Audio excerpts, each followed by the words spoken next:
name is Matt Brady, and I lead Cherry Bekaert's Industrial Manufacturing Industry Group. We're really excited to have you here with us today. Today, we are continuing our virtual conference with a deep dive into the ever-evolving supply chain environment. We will discuss current state challenges, then outline a myriad of financial and operational strategies to improve supply chain efficiency alongside advancement of sustainability efforts.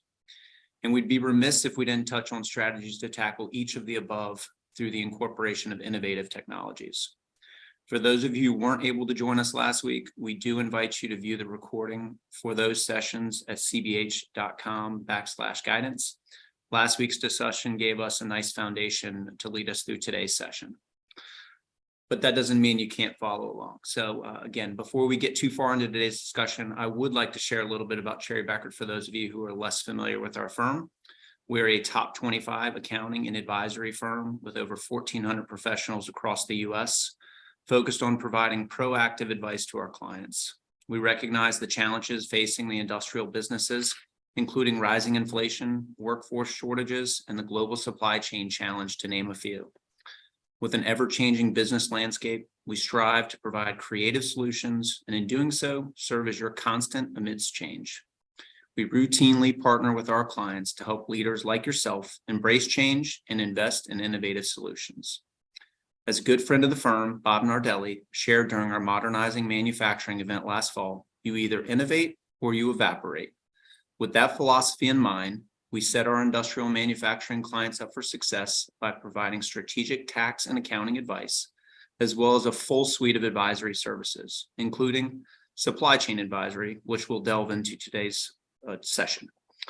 Our overall goal is to help turn challenges into opportunities, propel new ideas, products, and solutions into action. Over this two-day event, our intent is to do exactly that by speaking to the current environment while sharing our perspective on ways to successfully navigate and grow. Before we get started, and I welcome our presenters, I do want to take care of a few housekeeping items. First off, we'd like to hear how you learned about today's webinar. Please use this poll to share your answer. Additionally, we will also be recording this webinar like we did last week, and it will be available in about 1 week's time. It will be sent out via email and posted to our website, again, www.cbh.com. Lastly, if you have any questions during the webinar, please type them in the Q&A window located in your control panel. We'll weave your questions into the presentation or during the panel discussion at the latter half of today's session. Now, with those housekeeping items out of the way, I'd like to introduce our speakers who are going to kick us off and lead us through the next 45 minutes of discussion. First up is Jason Odell. Jason recently joined Cherry Bekaert as a strategic advisor to help consult with our clients on all things supply chain, among other things. Jason most recently served as CEO of Skullcandy, where he worked diligently to navigate many of the very challenges we will discuss today. Prior to Skullcandy, Jason served in several CFO and COO roles, in addition to various board positions. Alongside Jason will be 3 Cherry Bekaert advisory members: Steve Holliday, Anthony Pember, and Ved Gupta. Steve Holliday serves as a director in our digital advisory practice, with over 30 years of experience focused around operations, technology, and process improvement. Anthony Pember serves as a managing director in our digital advisory practice with over 25 years experience focused around developing and implementing enterprise-wide cost and performance modeling solutions. And last but not least, we have Ved Gupta, who is a managing director in our risk advisory practice, where he brings over 20 years of experience focused around business processes, business planning, operations management, and financial transformation. So with introductions out of the way, let's get started. Jason, I'm going to hand off the baton to you and have you kick us off. All right, sounds great. Thanks, Matt. All right, for a little bit of interactive fun to kick things off, we want to get a quick thumbnail sketch of what you all are thinking. And we talked about 6 months ago about the rise of regionalization and how folks are looking at nearshoring in a much more strategic fashion. So if you would, could everybody look at these 3 questions? And they're simple yes, no. You know, are you manufacturing in China still today? Are you manufacturing in Asia still today? Okay. And then maybe you're a middle market manufacturer based in the United States. and you are looking at different lower cost options in North America or otherwise. So just to set the stage, let's all answer those 3 questions real quick, yes, no, and we'll show the results in real time for a little bit of fun, and then we'll dive into the topics for today.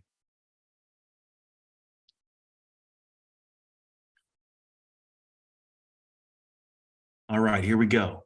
So in China, not too many folks are still in China. You can see they're 13%. Okay. Same answer for Asia. That's good to know. All right. So we have 2 potential attendees in China. And then scrolling down, let's take a look. All right. Over half of us are middle market in the US and exploring lower cost options. And Matt, that sets us up for that US Mexico slide later on in the Q&A. All right, wonderful. Thanks, everybody. So you're here today and you're dialed in because you know the current situation is challenging. All of us lived through the supply chain nightmares of the pandemic in trying to get our products to market, especially if we were still manufacturing in Asia and China. Well, today we really don't want to talk about those problems. We want to get to practical solutions. All right. And we're going to break that into 2 big pieces and 2 big themes from an operational perspective. We're going to continue to talk about the rise of regionalization and what's driving this from a globalization perspective. Okay. But there's a new angle here, and that's sustainability, because it's become so much more strategic. Board members are under pressure. CEOs and CFOs are under pressure to have real answers to the when are you going to be carbon neutral question. And then behind that, have a real plan. So everything on the left-hand side of this page are probably symptoms of the problems that all of us can relate to, okay? And they're driving what we call the big reset. And that's where everybody pretty much is looking for a new solution, whether it be because of the sustainability challenges I just talked about, or to try to lower costs and improve time to market by nearshoring. The big reset. So let's look at those 2 big pieces. First, the rise of regionalization. It's no longer really about globalization. Now folks want to have their manufacturing as close to their end consumer as possible for a lot of obvious reasons. So all of this is in motion, okay? It's all underway. It's fairly cliche in the media. Everybody's talking about it. Let's cover a couple high points. Number 1, tariffs. It looks like they're not going away anytime soon. There was a lot of folks hoping that those would be reversed. They really haven't, okay? It looks like that's the new normal. And then secondly, the higher China labor costs than Mexico, that has absolutely continued. And so there's about $500 billion worth of imports still being manufactured in China, and that number is decreasing every day. And it's been going down for the last couple of years. And the winners are Mexico, Vietnam, Indonesia, and Korea are some of the big winners in that shift out of China because of the tariffs, okay? We all saw the risks of having our inventory stuck on the water and imports, and that's just unacceptable at the board level and CEO level. So we have to come up with a different plan. And then on the good news side of the house, the new USMCA law, it pretty much kept NAFTA and all the free trade zone alive and kicking. And furthermore, the IMEX program and all the things that US manufacturers can take advantage of in Mexico, that's continued and just growing every single day. So we want you to know there are ways to pursue both lower costs, and the angle we're going to talk about today is at the same time, let's also come up with a good carbon neutral strategy. Okay. Sustainability is strategic. The pressures are very high on today's business leaders to have real answers here. We have our experts on the line. There are disclosures coming in the US and already out there in the EU that we're going to have to make whether we like it or not. Carbon accounting is real and it's coming fast. Our customers, major retailers, are now asking us to complete surveys to disclose our carbon neutrality all the way to manufacturing. And that's going to determine whether you win pegs or you lose pegs at market. It's all becoming very real quickly. Well, the big news here is that help, it's on the way. Law has been passed. The Inflation Reduction Act and the CHIPS Acts are tremendously strategic for the US and provide enormous incentives for us to think through carbon neutral strategies. And later today, after we take our halftime break, we're going to show you a case study, a real world example where a CFO can do both. He can lower costs, improve profits, and become more carbon neutral. Okay. That's one of the big headlines for today's session. Sustainability can be profitable. Okay. All of these things work together. You can't think about these things in a stovepipe. So as you look at our schematic here, going from 12 o'clock to 3 o'clock, well, those are the major operational things that we need to understand as a firm, okay? Understand you as a client, your globalization strategy, where your customers are, how we can minimize time to market, and then finally, where we should select our site for future manufacturing during the big reset, okay? Those things are fairly obvious, and most of you are grappling with those issues. What we want to layer in today, as you work around the wheel clockwise, at 6 o'clock and 7:30, we're going to talk about data and analytics and ERP platforms that can help you establish the KPIs for your big reset to drive profitability and drive more carbon neutrality, measure it in real time and report on it, because reporting's coming, okay? And then scrolling up to 9 o'clock, oh, not done yet, Maddie, 9 o'clock and 10:30, we're going to layer in the sustainability angle, because we all have to have a carbon neutral plan in some form or fashion, but it all works together, and it kind of all comes together whenever we have to report our financial statements. All these things should drive profitability. And so in the lower right, you can see, we do accounting, audit, and tax. So understanding all the tax credits that are available and the incentives and bringing it together into our own financial performance, we want to help you think through that and report on it. Thanks, Maddie. Okay, so at a very high level, we're going to break the talk into 3 pieces. Operational and financial, high-level business. Okay, that's one. There's the carbon neutral angle, the tools that we can help you use to measure where you are today and where you need to get to, and then come up with strategies to help you. And then digital, our digital group, they are an enabler across everything I just talked about to help us discover the tools to measure the KPIs and get to where we need to be. Okay, so to kick it off, under operational and financial considerations, okay, from left to right, in a way, this is a laundry list of the major levers that we focus on as you go across these 4 pillars, okay? Today, you're going to hear about some of them, but not all of them. As we move from left to right, we are going to talk a little bit about the benefits of nearshoring. And if we want to, we can talk about the cost arbitrage that still exists. Ron's going to talk about our site selection services to help folks think through these things, okay? Under supply chain assessment, the second one, we're going to talk about time to market considerations. You can bring a lot of cash off of the ocean and out of inventory and back onto your balance sheet in cash simply by your own big reset plan near shore. And then, of course, in the third bucket, if we do this the right way, we can set up some carbon neutral plans and enjoy the enormous tax benefits and incentives from the federal government, which are going to round to about $1 trillion of incentives, real incentives to real American companies through the CHIPS Act and the Inflation Reduction Act.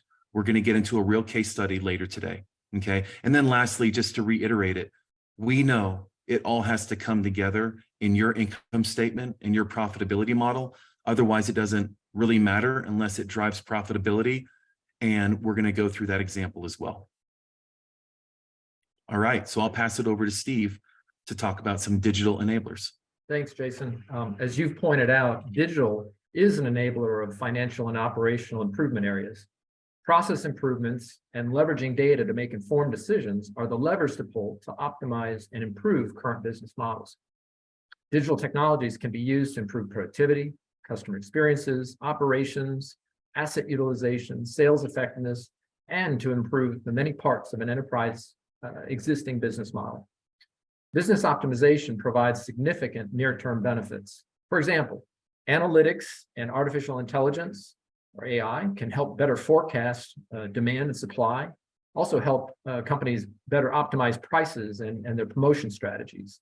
Internet of Things, or IoT technologies, can improve asset productivity. Automation and digital workplace can improve employee productivity.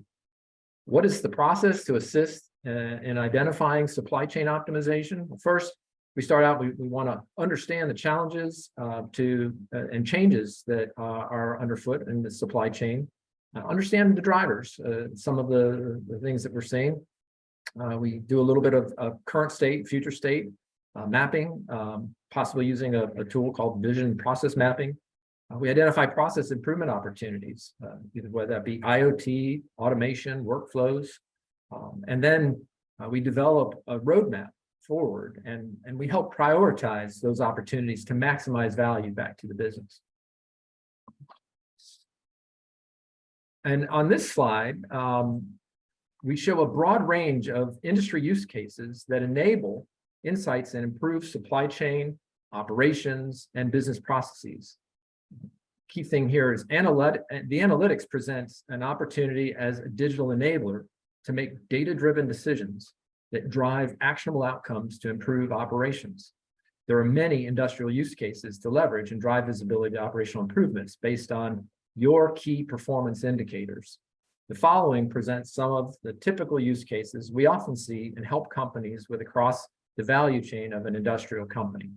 You see, we've got the manufacturing analytics, deeper dive into operations and understanding through data how the business is operating.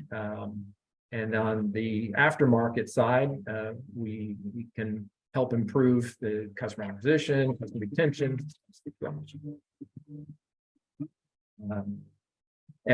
with aftermarket analytics. And so digitization really becomes a growth driver for aftermarket services.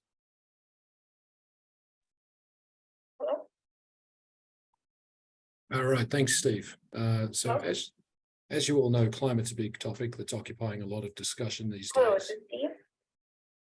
And it's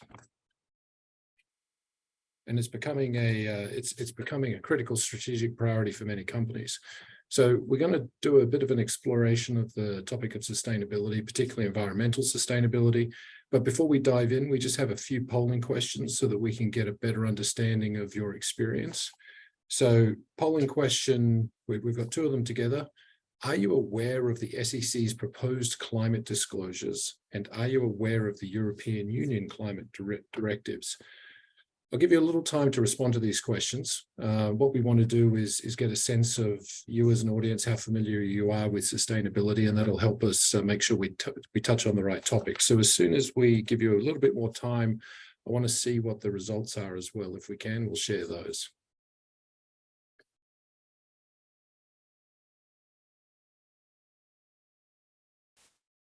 All right, so fair few of you have said no, you're not aware of the SEC's proposed climate disclosures, and also not aware of the European Union climate directives, and that may be a function of obviously geography. So the second polling question we have here, or actually the third one, it has a few more answers. The question is, has your company established sustainability initiatives? And there's a few options. Yes, things are working well. Yes, we're starting to have that conversation. Yes, but we require additional help. No, but we plan to start soon. No, we don't know where to start. No, we currently don't have any plans. Once again, we're trying to get a sense of how experienced you are in the audience of doing these sorts of things, sustainability initiatives, etc. So I'll give you a few seconds to answer this, and then we'll have a look at the results if we can as well.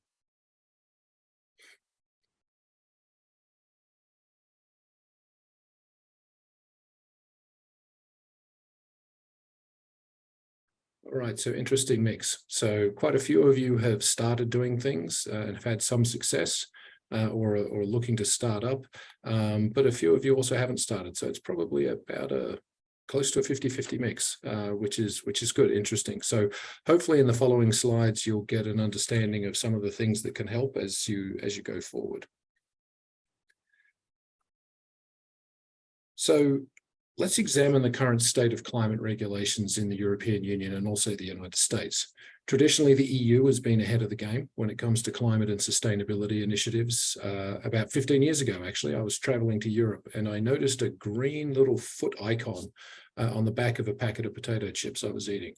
And the accompanying words next to that footprint told me that a certain amount of CO2 had gone into making that packet of chips. I was absolutely floored when I saw it in many ways. Firstly, how had they calculated that number? And then secondly, why did they calculate that number? Turns out that the chip company was getting ahead of the climate initiatives in the EU. And it was this event, seeing this little footprint, that actually got me interested and involved in helping businesses navigate the topic of environmental sustainability. The key is that was over 15 years ago. So for many years, the EU has had some form of sustainability regulations, and the gap between the US and EU is really just getting larger. But given globalization, the recent EU directive aimed at curbing and reporting emissions throughout the value chain for an organization is likely going to have a significant impact on companies. Now, the directive, while EU in origin, will actually have an impact on non-EU organizations who have a presence in the EU or are potentially either doing or planning to do business with EU companies. Now, while the US lags behind the rest of the world in climate-based regulations, most of you have probably noticed that things are accelerating.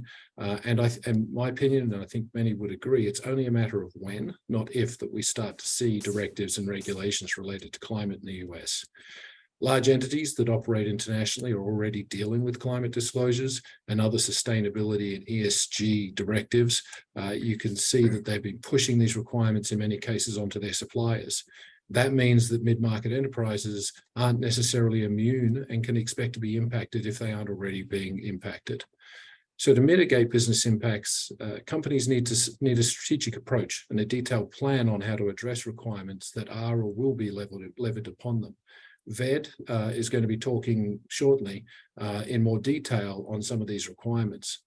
But one thing to note before I pass over to Ved is this shouldn't just be considered a statutory burden just because there are directives in the EU or the United States or elsewhere in the globe. It is possible to leverage these requirements, and Jason mentioned it earlier. It's possible to leverage these requirements to accelerate operational efficiencies, improve sustainable value chains, and even start to look at achieving cost savings and other things like that. So later on today, we will be providing a few case studies and examples that demonstrate how looking at sustainability actually helped improve things significantly for an organization.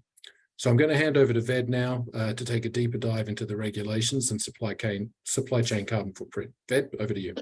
Sure.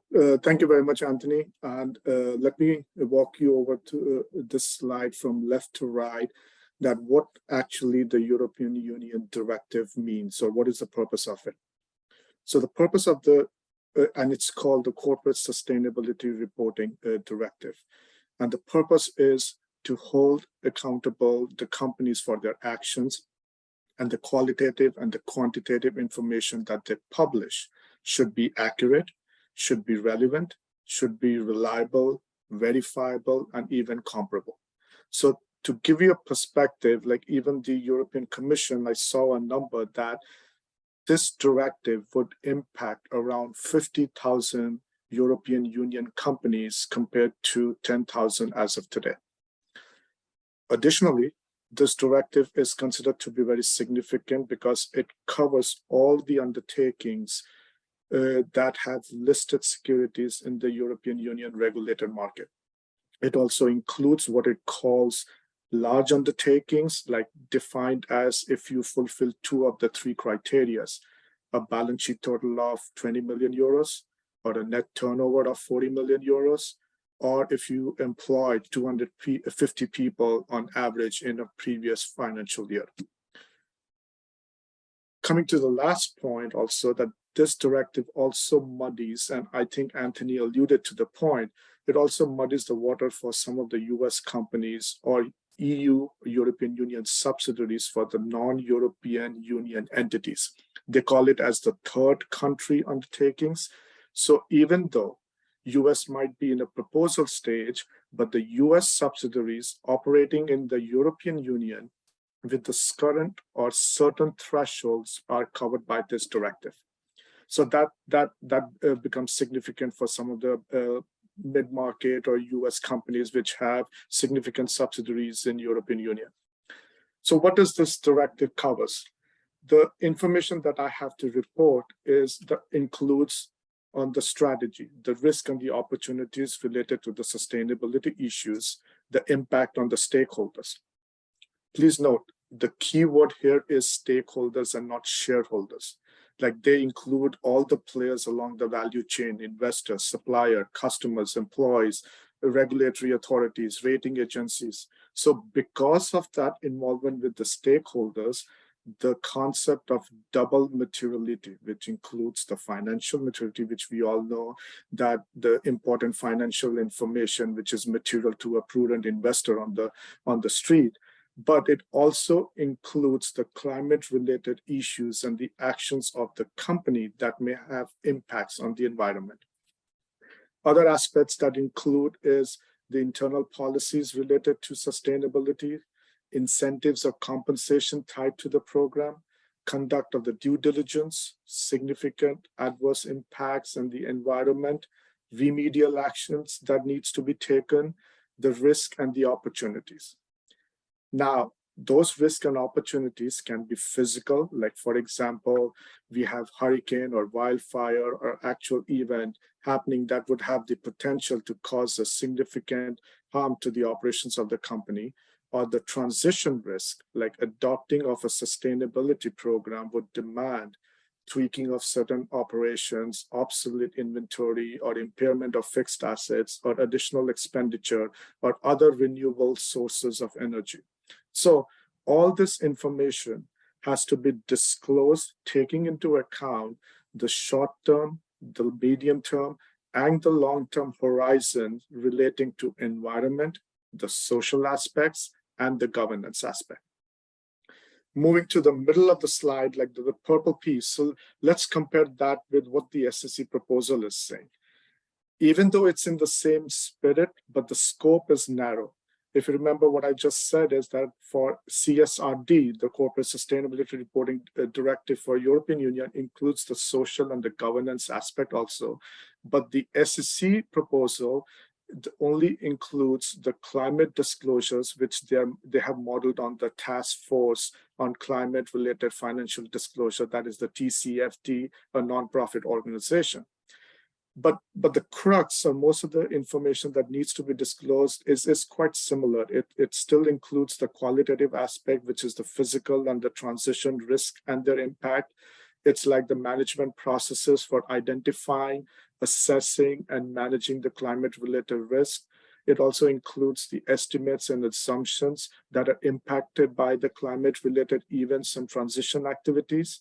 And then it also includes the quantitative disclosures, which we call it the SX in our 10Ks and everything, that the quantitative impacts of a severe weather events or other natural conditions and transition activities, which would have an impact of 1% on a financial statement line item.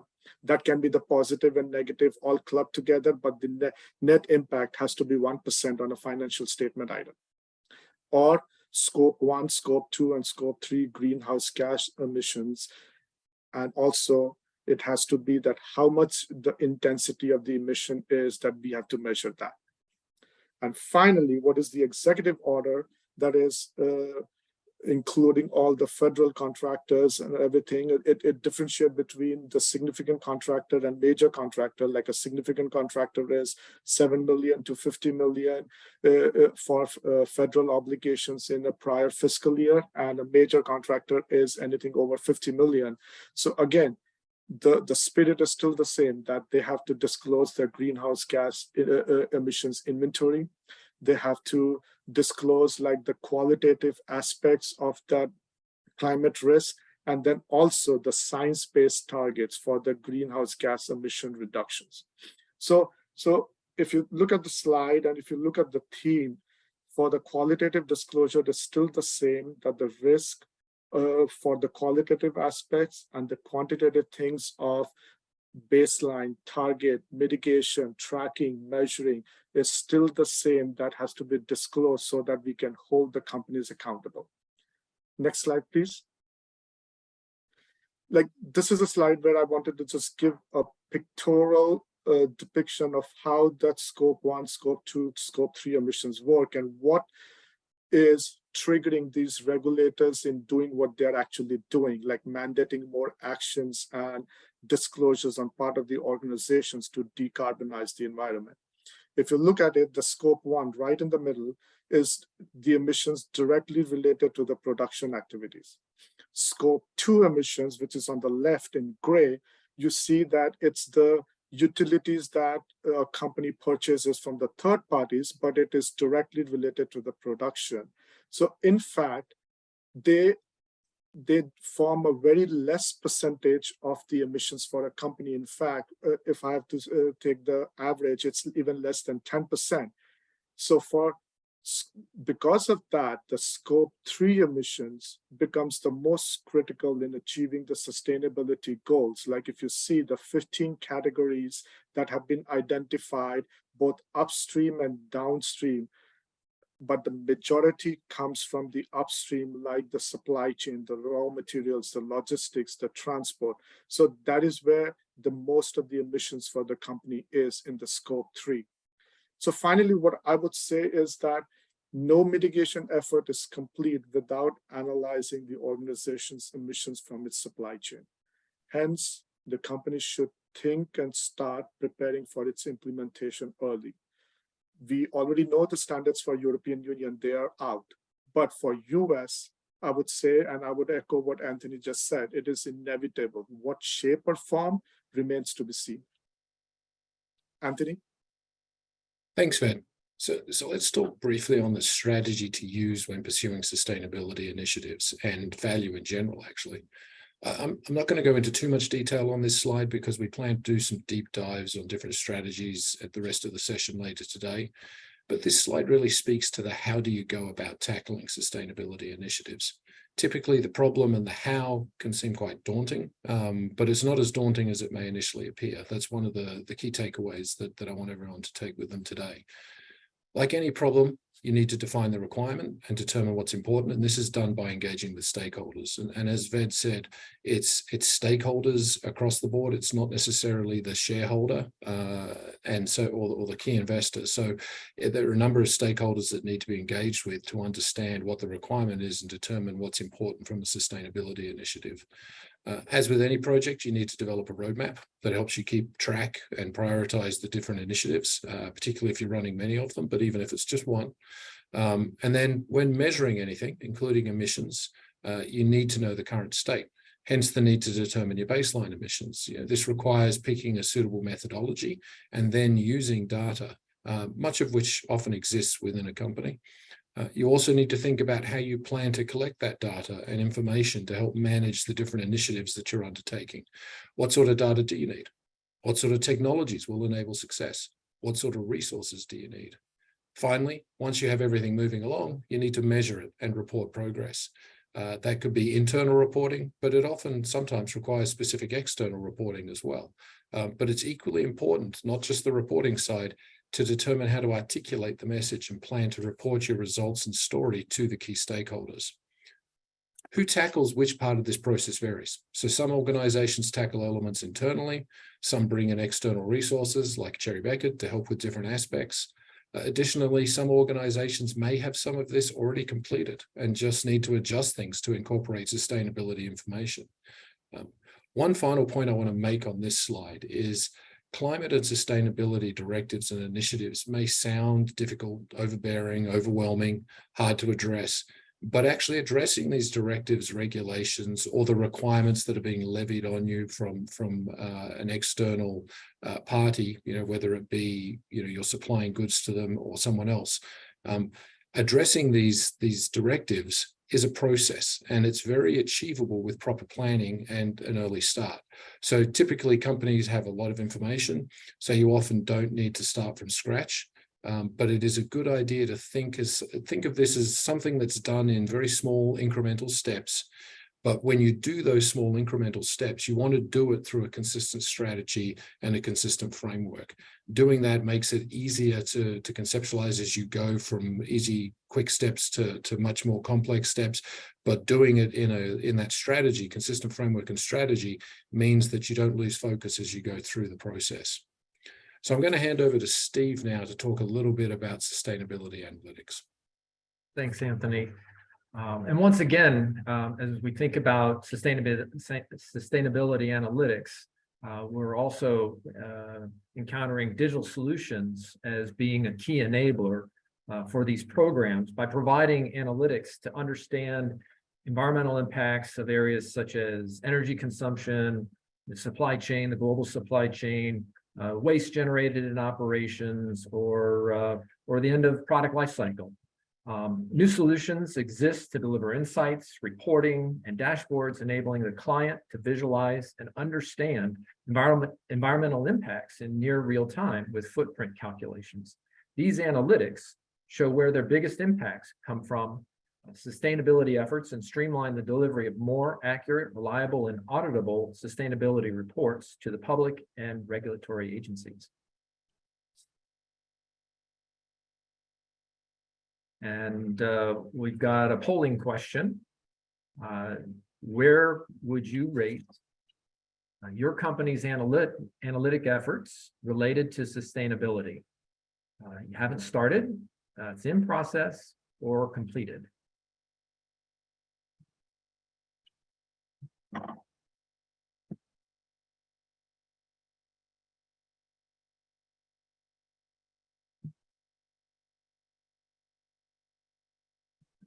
As we get those results. So we've got 59% haven't started. We've got 27% that are in process and 14% that have completed their requirements. And with that, we'll close the poll and I'll hand it over to Jason. All right, nice job, guys. I hope everyone on the webinar is starting to see that whether we're talking about operational KPIs or your carbon neutral strategies, the digital team is here to help you implement real-time dashboards and reporting that drive us all to the conclusion that we need to see on a daily basis. So nice job by the digital team there. So let's go back to our concept that it all has to come together in the financial model. And we should be able to estimate how much we can lower the cost and drive profits while at the same time meeting carbon neutral goals, as hard as that sounds to believe. Okay, so let's go from left to right here. So on the cost side, we touched on it. We have a couple folks on the line that are still manufacturing in China. Tariffs are an issue. Time to market's an issue.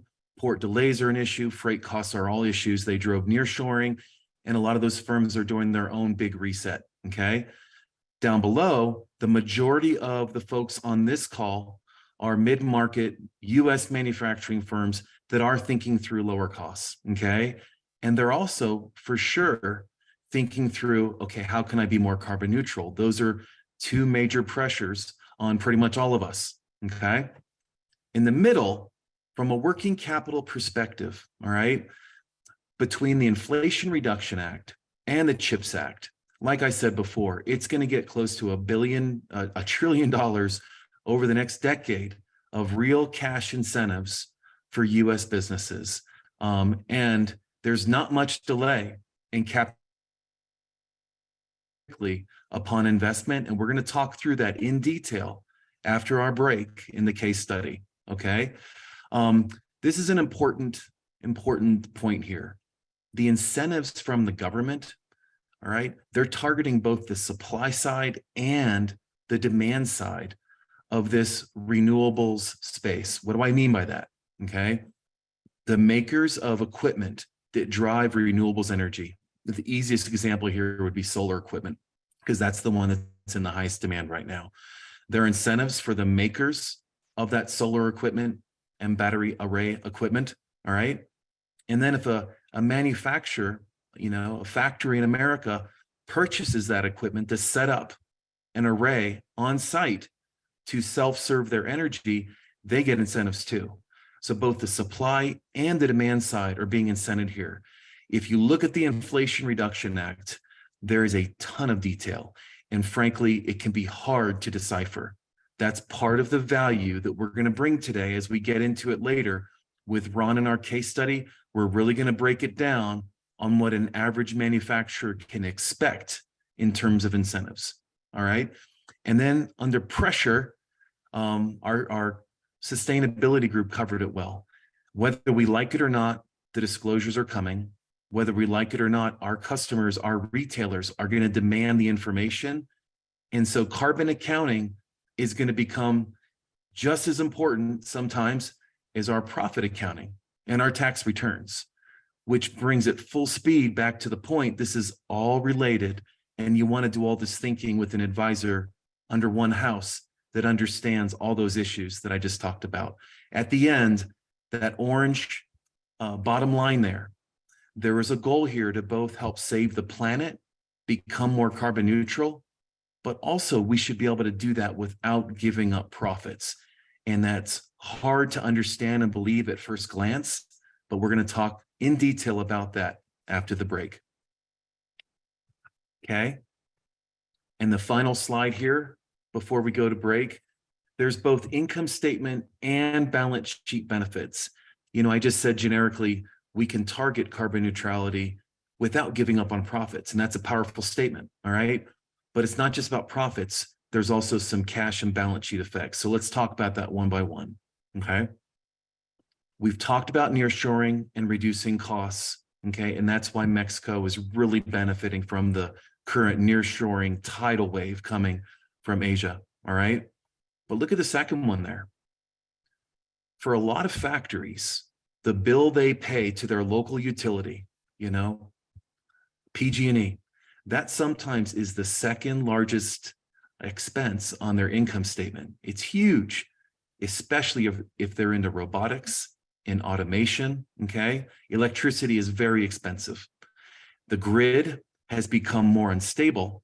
And at peak times in California, some of our clients, data centers and manufacturers, they're touching 90 cents per kilowatt hour, where a normal cost might be around 12 cents per kilowatt hour. So dramatic effects on the cost of electricity from the global disruption that we've experienced there. Well, what we're going to talk about today is there are ways to reduce your loaded cost of electricity by 80 to 90% through a solar array on site. It's remarkable. It's becoming more popular, but it's not being talked about as much as we think it should be. And so we're going to break that down after the break. Okay. And then the third piece is a balance sheet effect. All right. If you're shipping from the port of Hong Kong and you're trying to get it to the distribution center of Walmart, 60 days is actually a good number. Sometimes that touches over 70 days. And it was well over 100 whenever the world was having its troubles during the pandemic. Okay. That is a ton of inventory on the water. That's a long time to plan for, you know, a full 2 to 3 months. You have to think ahead. All right. Well, if you're set up in North America, that can be as low as a day, you know, by setting up your manufacturing close to your customers. For Mexican facilities and manufacturers that are right on the border, like in Mexicali, they boast that they can get a truck to any distribution center in America in 24 hours. So just think about that, you know, 2 to 3 months stuck on the water. There's a lot of risk there versus, you know, a day. Dramatic difference. And of course, that unleashes working capital and cash to your balance sheet. All right. And then, you know, you just heard the pitch from the team here. Cherry Beckert stands ready to help you set up the ERP dashboards to watch all this in real time. The change in manufacturing, the change in your lines, the improvement in your carbon footprint over time, and developing your own KPIs and reporting almost in real time so you can see it come together, okay? So the motivational punchline here before we send it to Matt and to break is that you can do both. There's a dual mission here. We're all under the gun to tell a good carbon neutral story, and we want to help save the planet and tell that in detail, but that's hard.